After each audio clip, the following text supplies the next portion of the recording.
Another thing people can help with is to examine in your own neighborhood ways in which you could encourage arms industries to convert to mass-producing clean energy systems. If the government is willing to help pay the cost of converting factories,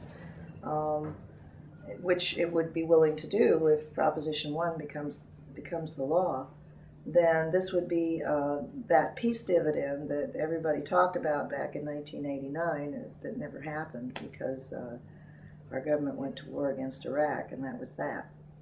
Do you have any other questions? The one with William Thomas, who sat down with a cardboard sign that said "Wanted Wisdom and Honesty." And he was arrested and came back with a bigger sign saying the same thing, and he was arrested again. And he was arrested many times over the years. In 1984, I was passing through the park, and I saw what were then the latest signs, which were huge, and stopped to talk and decided that this is what I needed to be doing, and I quit my job and joined the vigil. And I'm very glad that I did. It was the best decision I ever made in my life. And that was when? Pardon?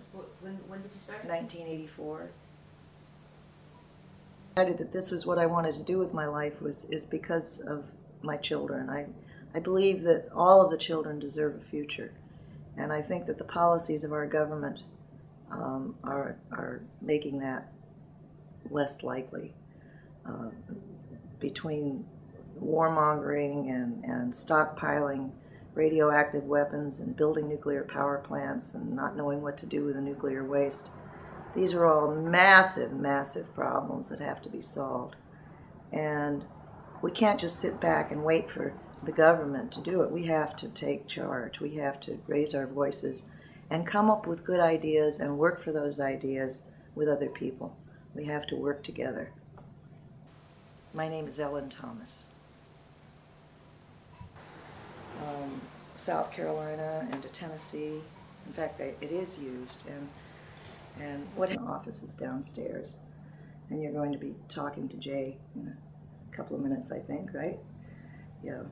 So the Washington Peace Center has been around since 1963, and actually it was started to fight nuclear testing, and then it got away from that, and it has been peace and justice issues since then that I've kind of brought it back into the anti-nuclear fold in the last 4 years. So.